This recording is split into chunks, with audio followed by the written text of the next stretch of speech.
Morning, guys. Today I'm going to show you how to get imperfections out of your paint after you do a paint job. Any of you that have followed along on my CB700 restoration saw that I painted it, and it turned out really well, but there are a couple dirt specks in it and stuff, and the two that are in the gas tank everybody sees. So I'm going to show you how to get those out. I'm going to actually cut and buff the whole bike, but they're the two that I'm going to show you, that you don't have to always worry so much about imperfections in your paint. They will come out if you've got enough clear on them. And I'm going to show you how to do that. So let's flip, and I'll show you what I'm talking about here, if I can get a good shot. So right there is a pretty good chunk of dirt or a little bug or something in the paint. Not sure what. And then there's another one right there. So I'm going to sand them out and buff them out, and then I do have some little runs coming off the top of the decal right here. See those? They don't really look like runs because they almost flowed back out. They just barely started to run. So I'm going to actually cut them out too and show you how this tank will turn out when it's all cut and buffed. But I'll go step by step and kind of show you what's going on. I'll get the sandpaper ready and show you from there.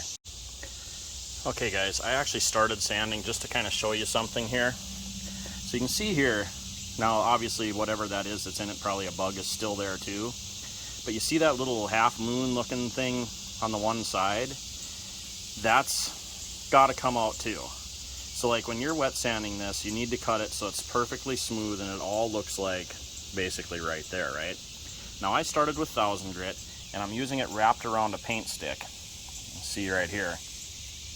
The reason I use 1000 grit is if you use too fine of a grit right away, whatever you're sanding with kind of has a tendency to flex around your imperfection and sands more out here and doesn't cut fast enough on top of the imperfection, and you end up sanding through out here, especially if you got not enough clear on. I've got 4 coats of clear, so I'm really not worried about it at all.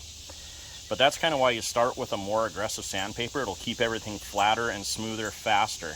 Then you move to a finer sandpaper to knock off the edges of your sanding scratches and take out your sanding scratches. The reason I'm using a stir stick, short little stir stick like this, is because this tank is not perfectly flat and it's got lots of rounded edges and stuff like that. So you really don't want to get on the edges, because that's another problem spot, especially when you're buffing and everything. And the roundedness of it too. You're not gonna sand it round, right? Now if this is a flat panel on a car, I'd be using a sanding block, and that would help block the car out and keep it nice and straight. But because this is on a tank with lots of curves and different levels of things, we're using this stir stick. And then so I'm going to keep going here and show you what it looks like when I'm done sanding it. Now I'm wet sanding too, so make sure you use water. I'm using a bucket right now just because I don't want to get water all over the engine. My preferred way to wet sand, especially on a car, is to have a hose with you, because you want to keep any imperfections out of your sandpaper. If you get a rock underneath there or a piece of sand or something, you're going to put scratches that are way deeper than the 1000 grit, and they're going to be hard to get out. So just keep that in mind. Keep your sandpaper wet and clean at all times. Okay guys, as you can see, I got it cut down. You can still see a little speck there, but we're going to go over it with 2000 grit, so that'll take some more out. And sometimes that's the problem with black. You get a white speck, it's hard to get it all the way out. So we'll see what it looks like when I'm done. Hopefully you won't notice it. At least it won't be a big bump in the tank, no matter what. This speck came out nice. There's nothing left there. And the runs came out nice. You can see maybe a little bit of one left. I don't know, must have been just the glare of the camera. But anyway, so, and that's all I'm going to do is those spots.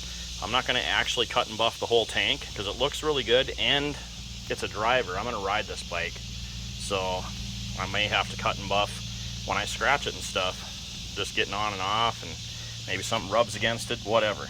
So this is all I'm going to do for now, and that way it leaves me a lot more clear for next time.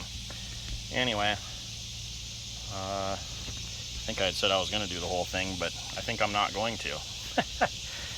My prerogative to change my mind, right? But anyway, I'm going to hit it with 2000 and buff it up and see what she looks like and get back to you guys. Ooh-wee! Look at that.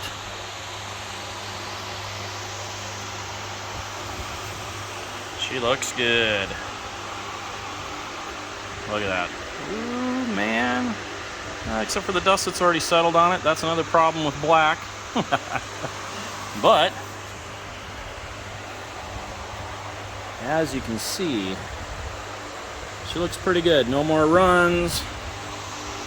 Crap, basically. So yeah, that's how you get rid of trash in your paint. Adopt, don't shop. Catch you on the flip side.